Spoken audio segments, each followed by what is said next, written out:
Everybody knows about World War I, right? You mean World War I has something to do with prophecy? I would think so. In fact, we had, and I don't remember which one it was, but we actually had some prophecies that pinpointed the exact time. If you'll remember, we showed where prophecies, I believe it was from, it was either from Daniel or Ezekiel, went to the exact year for World War I to take place. And so if you go back, you'll see it. The immediate cause of the war between Austria-Hungary and Serbia was the assassination on June 28, 1914 at Sarajevo in Bosnia, then part of Austro-Hungarian Empire, now in Bosnia-Herzegovina, of Archduke Francis Ferdinand, heir presumptive to the Austrian and Hungarian thrones by Gavrilo Princip, a Serb nationalist. So that's what started it all. It was an assassination. Down at the bottom here, we said 28 of the World War I began in 1914 AD. 28 of these nations, known as the Allies, the other side, Germany and their allies, were actually called the Central Powers. But 28 of the nations that stood against Germany, known as the Allies and Associated Powers, included Britain, France, Russia, Italy, and the United States. And there was 28 in all, but those are the major ones. They opposed the coalition known as the Central Powers, consisting of Germany, Austria-Hungary, the Ottoman Empire, which is now Turkey, and Bulgaria. Oh, look, Turkey comes into the picture again. And there's a reason Turkey comes into the picture. Because at 1914, World War I, who has Jerusalem? Turkey. Sure. Turkey. Remember, he's the seventh. Turkey was the seventh head on the beast. And we saw him rise up in Revelation chapter 9. We saw we saw the Dome of the Rock. We talked about it. And Turkey at this time, and during World War I, Turkey has Jerusalem. Okay? Now that's important. It's called the Ottoman Empire. Remember we talked about that statue, that Nebuchadnezzar, and there was the head and the arms and the belly and the legs. And we said it came down to the feet and the toes. And we know from the prophecy, when you get down to the end of the image, Messiah's coming, right? Well, look at this. If you take the major powers here, you got the Central Powers. You got one foot. You got the Germany, Austria. Now the 2 feet kind of represent Europe there, where all the warring was over. But you have Germany, Austria, Hungary, Bulgaria, and Turkey. And then you have the Allies: Britain, France, Russia, Italy, and the United States. Of course, the United States is not really part of Europe, but it's interesting that you have like 10 toes, right? Now, who's the winner? Well, we are, but actually it's Britain-led. Pretty much Britain comes out as the victor.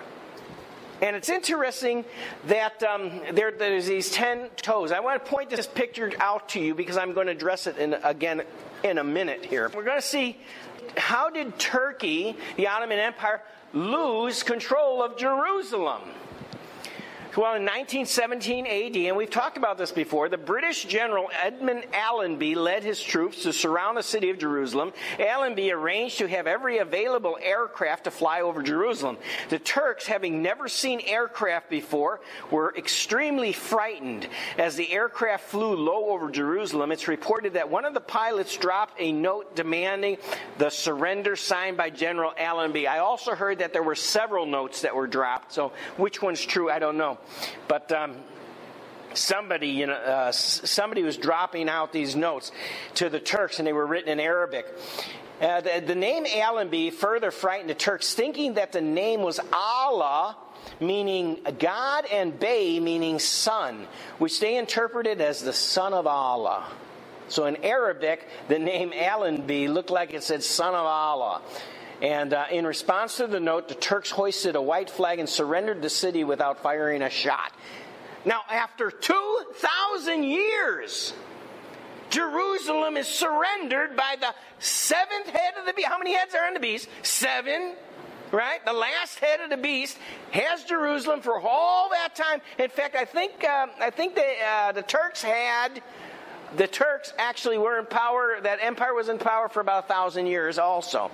And they, after all that time, they surrendered Jerusalem without firing a shot. And what that did was open up the doors for Israel to start coming back as prophecy would dictate, right? So the next slide shows us those 10 toes again. And now what I'm suggesting is the 10 toes represent the beginning of the final kingdom. It has to be that way. We're at the end of the image. It has to be that way. And it's not coincidental that we've already covered 7 heads on the beast. And after the 7th beast, we have to be approaching, now we're coming to the final rising up of the kingdom, okay? World War I was over in 1918, and a treaty was made between Weizmann, a future president of a new Jewish state, and Faisal of Arabia, who later became the king of Iraq. It's interesting that Iraq came into prominence in our day. This treaty was to guarantee the acceptance of Jewish immigration to Palestine. So the treaty was signed that they would accept the Jews to come and be in that land. But as soon as they came there, they had nothing but strife and wars. Anyway, look at now the Second Reich is over, because after World War I, the Second Reich was over. On November 9th, 1918, Germany was now declared to be a republic. Wilhelm II was forced to flee to the Netherlands, and so the curtain closes on the Second Reich and opens on the Weimar Republic. The Holy Roman Empire, Germany, the Second Reich, received a mortal wound. Oh, that's kind of interesting. What we've covered is we had the 7-headed beast. We identified all the 7 heads. The last one was Turkey. Now Turkey has lost Jerusalem at the end of World War I.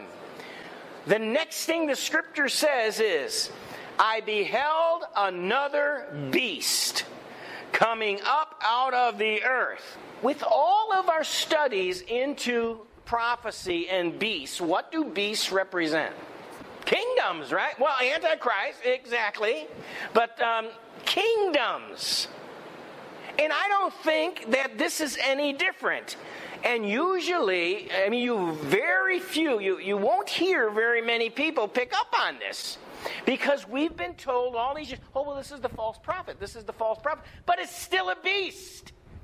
And unless God changed his way of doing it, usually when God says this means that, it always means that. And this is so what I see God saying, after we've identified the 7th head, and the 7th head, remember we said the thing they had in common, they had Jerusalem. After the 7th head lost Jerusalem, now he tells us another beast rises up. Who could it be? He said he had 2 horns like a lamb. He had 2. In other words, this beast was unusual because he was like a lamb. Well, who's the Lamb of God? Jesus. I think it's symbolic of saying that this beast says he's Christian. He pretends to be Christian. Well, let's read on here. So he comes out of the earth. He had 2 horns like a lamb, but he spoke like a dragon. Who's the dragon? Satan, right? And remember, in the first part of Revelation 13, it said about the beast, he said the dragon gave him his power, right? And this is important that you understand. The beast, the final Antichrist case, it's not ferocious and mighty because this is great world empire, which it is. It's also energized by satanic power. This is Satan at this time at the end. Satan has been cast down. He's got 42 months left before he's thrown in prison himself. If you had 42 months left before you went to prison for 1,000 years, wouldn't you make the best time you could? And that's what he's going to do. And he empowers the beast. But anyway, this beast was, he was coming out and he had 2 horns like a lamb and he spoke like a dragon. He exercises all the power of the first beast before him. He causes the earth and them which dwell therein to worship the first beast, which deadly wound was healed. And he doeth great wonders, so that he makes fire come down from heaven on the earth in the sight of men. And he deceives them that dwell on the earth by means of those miracles which he had power to do in the sight of the beast, saying to them that dwell on the earth that they should make an image to the beast which had the wound by the sword and did live. And he had power to give life unto the image of the beast, that the image of the beast should both speak, and cause that as many as would not worship the image of the beast should be killed. I'm glad I'm not going to be there. Anyway, and he causes all, both small and great, rich and poor, free and bond, to receive a mark in their right hand or their foreheads.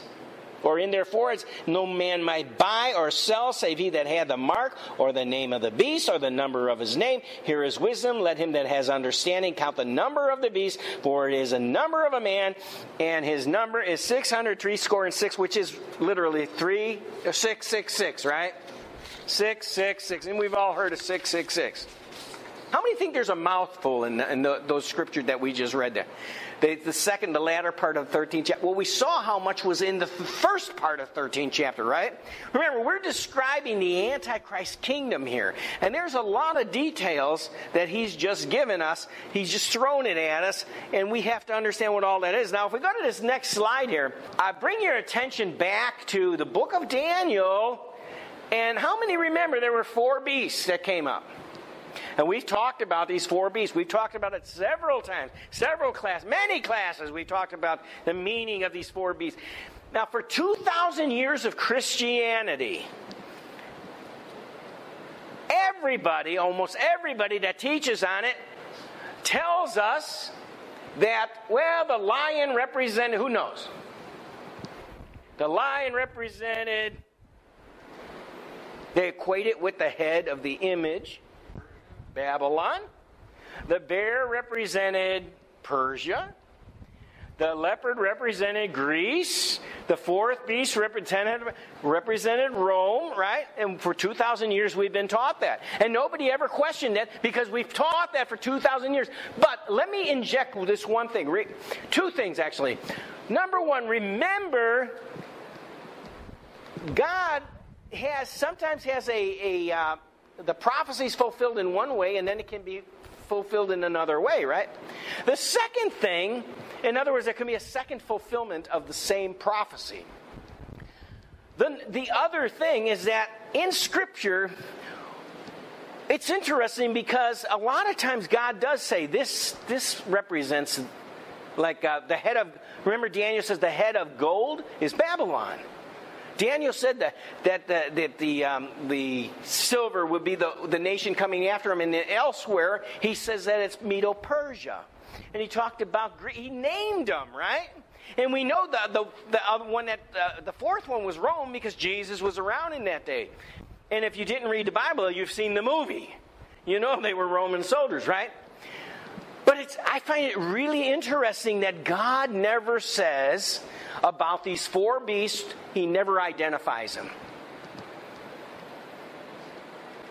And to me, it reeks.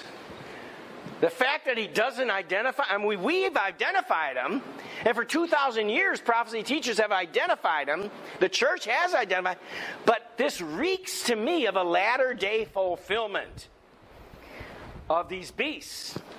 So, that being said, we're going to jump back to Daniel. Now, watch this. Next slide says, the first was like a lion. You see the lion with wings up there? The first was like a lion. It had eagle's wings. I beheld till the wings thereof were plucked. It was lifted up from the earth and made stand upon the feet as a man, and a man's heart was given to it. Did you know William I of England from 1066 to 1087, his insignia was lions? You see his shield there. And we're all familiar with Richard the Lion-Hearted, and his shield is there with the 3 lions. That was his insignia. And when we talked about Britain or England taking over Jerusalem, remember the Turks gave it up, the British headquarters in Jerusalem then displayed the emblem of the lion standing upon his feet, just like you see. What do you think the lion might represent? Anybody have a clue? England, Britain, United Kingdom. Yes. Yes. Now, do we have a definite? Does God say it? No, God doesn't say it, but it seems like there's a lot of evidence to say this lion with its wings plucked off may represent England. Let's see if there's any reason further to believe it. Wasn't Britain very influential? In fact, watch this. There's 7 heads on those beasts. Turkey being the last one. And when the last one comes, another beast rises up, not from the sea, not from the Mediterranean Sea. He said this one comes up from the land, and he's like a lamb. And then we go back here, and Britain was Britain was the one now that has Jerusalem. That's kind of interesting, wouldn't you say? Who had possession of Jerusalem? We've already answered that question. Britain, right? The British kingdom refused to uphold their promise guaranteeing a new Jewish homeland that the Jews could freely return to. Originally, the Jews were supposed to get that. But Britain reneged on it. Britain divided Palestine into 2 territories, making the Jordan River to be the boundary. The Jewish people everywhere felt betrayed by Winston Churchill. Winston Churchill was interesting because Winston Churchill was influential in the World War I and in World War II. And they felt betrayed by Winston Churchill. Because they didn't get the land that they thought they were going to, that they were supposed to. In fact, he did what he could to stop it. There would be no new state of Israel. All immigrants were now to become Palestinians. What are we telling them today? We need to divide up the land. Palestinians have to have their own country. Well, wait a minute. Wasn't Jordan given half the land? What are they? They're Arabs. Right? I mean, not really Arab, but they're the same. They're the same as the Palestinians. They already have their land. The people that live there, the Jordanians, they come down. They're passed down from Edomites and the Ammonites and the Moabites. The point here is that they already got their hunk of land, and to give them any more, and then they keep taking away from Israel and saying, well, the Palestinians, they need more. They need more. They need more. And Israel's portion keeps shrinking. And our country has been dictating over and over. Oh, we want to split up Israel. And they want to give them a little sliver, which is impossible for them to defend. And what will happen if Israel cannot defend when they're surrounded by 2 billion Muslims that want to kill them? They will destroy them. They will wipe them, just like Iranians, the Ayatollahs have said. They're gonna nuke them off the map. So anyway, that's our history, and that's why they felt betrayed by Winston Churchill. Look at the lion there. We've put here the symbol of Britain. Let's read that scripture again. The first was like a lion, and it had eagle's wings. Oh, isn't that interesting? This lion, which represents Britain, the Bible said, but it had eagle's wings. In the beginning, it had eagle's wings. But those eagle wings were plucked. Whoa, what could that mean? I beheld till the wings thereof were plucked, and it was lifted up from the earth and made to stand upon the feet as a man, and a man's heart was given to it. During Queen Victoria's remarkable reign, the longest in British history, 1837 to 1901, the empire had grown by more than 10 times, from a scatter of disregarded possessions to a quarter of the land mass of the earth and a third of its population. Oh, that's kind of interesting. You would think an empire that was the largest empire ever to exist, that covered a quarter of the land of the earth's mass, the land. You think that might be mentioned in the Bible somewhere? I think it's mentioned right here. It had changed the face of continents with its cities, its railways, its churches, etc. Now, let me tell you this about the. It said when we read about that other beast, it said it looked like a lamb. Everybody knew Britain or the United Kingdom, the leader of the United Kingdom is supposed to be Christian. In fact, if you go back to that time, you'll find out that there was a big teaching on this thing called British Israelism. They taught that they were Israel. You can track, they have genealogy that shows that Elizabeth, Queen Elizabeth, was actually the great-great-great-great-granddaughter of King David. And they've got the bloodline tracked. They said that the throne in England is actually David's throne. They claim to be Israel. Now, whether it's valid or not, there was a whole lot of teaching. There's a whole lot of people that believed that they were Israel. And there were prophets teaching at that time, prophecy teachers from England, teaching that they were the ones that were going to take over Jerusalem. And they did. Oh, isn't that interesting? That's kind of interesting. Anyway, so there's some history here. What can we say about these eagle wings? Where did we see eagle wings in the book of Revelation? We said the woman was Israel, remember? And to the woman were given 2 wings of a great eagle. So it looks to me like the 2 wings were torn off the lion and given to Israel. Just given to Israel. What could that mean? That she might fly into wilderness, into her place, where she is nourished for a time and a half a time from the face of the serpent. What's interesting is the 2 wings of the eagle coming off the lion, and then 2 wings of the eagle being attached to Israel. Look at the next picture. Does this make sense? I think this makes sense. The wings were plucked off. Remember, why did we have Independence Day? Why do we have Independence Day? We broke away from Britain, right? We are the wings. And who's been given to Israel to help them out, to make sure that God's plan is done?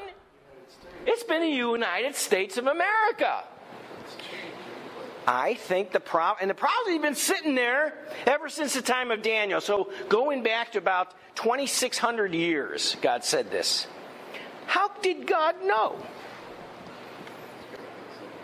Well, I should ask this. How, like the skeptics, how could Daniel have ever known? Daniel, he knew because God told him, and God knows everything. Praise God. Is this true or not? Look at the things I have. The bald eagle was designated as the national bird of the United States in 1782. You can see the insignias here. A familiar sign. The United States of America is actually equated with eagle's wings. Whether you want to, agree or not, it is equated with an eagle. You see it all over your money, right? Okay, so we had a lion and we had eagle's wings. And those eagle wings seem to have appeared on Israel, which really suggests that maybe this was Britain and the United States. Because there ain't nobody else in the world helping out Israel. Did you notice that? Everybody hates Israel except for some people in the United States of America still support them. It's getting bad, though. Not everybody in this country is supportive of Israel. We have allies, but they're only true friends. Right. And they're a democracy out there as well. And they're surrounded by the enemy. The same enemy who calls us the great Satan. How many beasts did Daniel see? 4 beasts. Okay, he had the lion in the wings. What was the next one? Well, let's look so you can remember. Oh, here's a bear. I wonder what that could mean. Behold, another beast, a second like a bear. It raised itself up on one side and had 3 ribs in its mouth between the teeth of it. And they said to it, Arise, devour much flesh. Look at the image that they chose to represent their the emblem is a bear rising up on one side. We didn't choose that. Russia chose that. Right around, look at the timing. 1917. Right after England takes Jerusalem, Russia declares itself to be the bear rising up on one side. And the devouring of eat much flesh. Does anybody remember the Soviet Union? Does anybody think we might be on to something here? I do. I mean, maybe you don't, but I do. Let's go to the next one. We had another one. We had a leopard. So after this I beheld, and lo, another like a leopard, which had upon the back of it 4 wings of a fowl. The beast had also 4 heads. And here's the key. Dominion was given to it.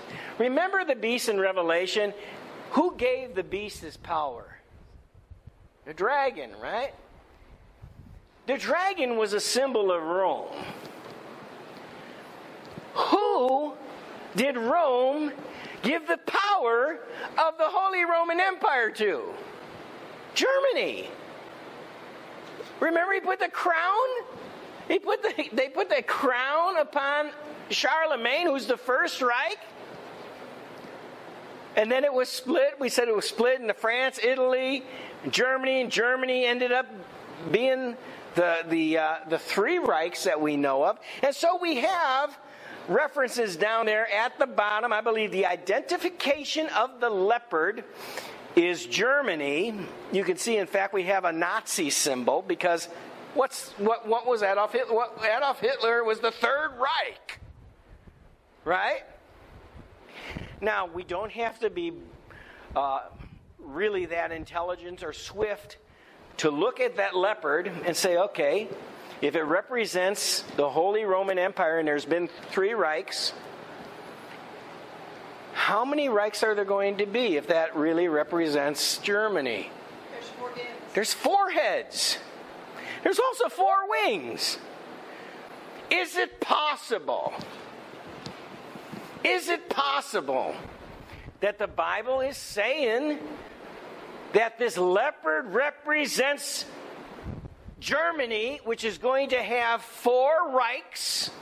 It receives 3 mortal wounds, and then the 4th one will rise up. And doesn't that really answer to the Daniel's 4th beast being the Roman Empire, the horn coming up and going all the way into the Antichrist kingdom? All for over 2,000 years, we see that beast around, and we go through these 4 heads. Now, we haven't seen the 4th head yet. If we saw the 4th head, then it would be a done deal. I believe what God is showing us is He's showing us what's about to happen in our time. We're going to see it in our time. What are we talking about? The 4th Reich? People, and you can see it. They've been talking about it for some time. And, you know, if you think about Europe, if you think about that whole area over there, who's in charge? I mean, who's really in charge? Germany's in charge. Also, is this like God? I mean, when you talk about mortal wound, when after Adolf Hitler, did anyone think it was possible for Germany to come back into power again? Remember when it was split and part of it was in Russia? And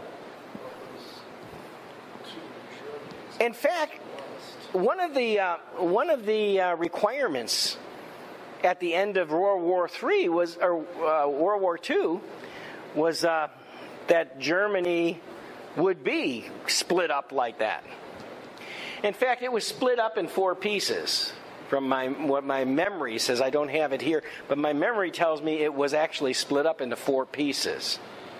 So here we have this handsome little devil, and I do mean devil. And he is Adolf Hitler, and you can see his picture up there. He is known as or equated with the Third Reich. In fact, people don't know about Charlemagne, and they don't know, about Wilhelm, and they don't know about Otto and the things that we taught. They don't know about Napoleon, but they do know about the Third Reich, don't they? So let's look at the next slide. I would like to know the truth about the fourth beast. Now, before we put up the other Reich, so why not have Hitler up there as the Third Reich? So that's what we did. Okay, so right about the same time as Hitler rises up, do you remember who his buddy was in Italy? Mussolini. Oh, remember we brought up his name before. Let's look at the next slide here. The Papal States and Benito Mussolini. By 1861, much of the Papal States territory had been conquered by the Kingdom of Italy. Only Lazio, including Rome, remained under the Pope's temporal control. In 1870, the Pope lost Lazio, and Rome had no physical territory at all, not even the Vatican. Talk about a mortal wound. Is it possible that Rome, that the Vatican can rise up after receiving this mortal wound that Napoleon began to inflict upon him? Oh, look at it. Rise up the fascist leader, Mussolini. Italian fascist leader Benito Mussolini solved the crisis between the unified Italy and the Vatican by signing the Lateran Treaty, granting the Vatican city-state sovereignty, and he gave them all the Papal States back. And since that time, the Vatican has been rising back up right in front of our eyes.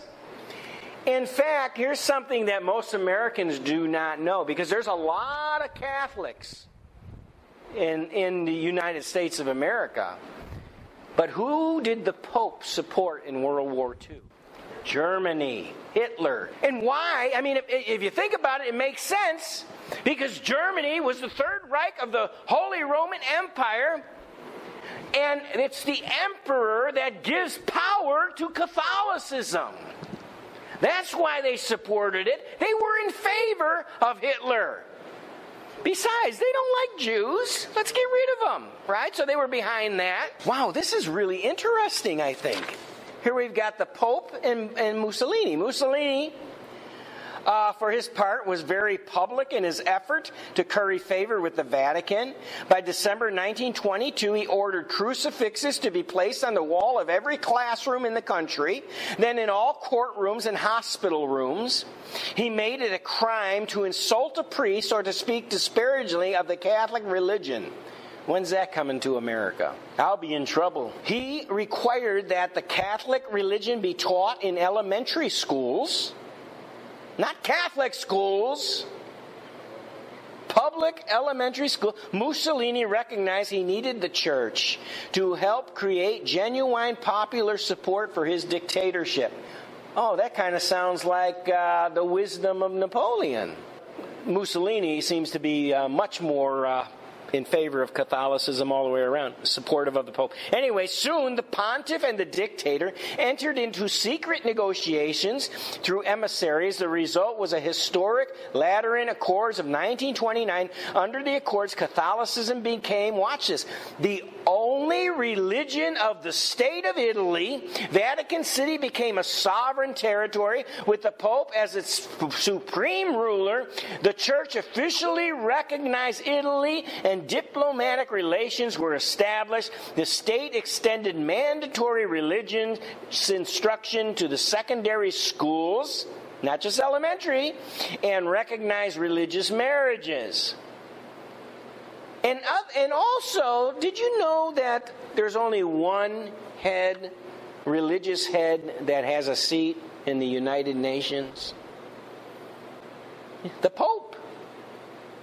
Well, how did he get a seat? Because he's a king.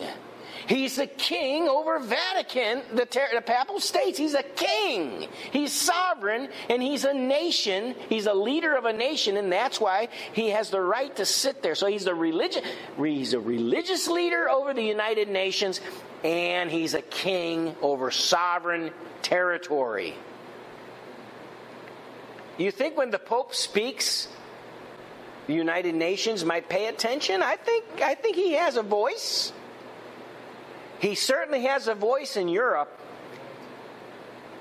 And the things that are happening, you know how we talked about the Muslim, the immigrants, the Syrian refugees coming in, and how you had the clay and the iron mixed up.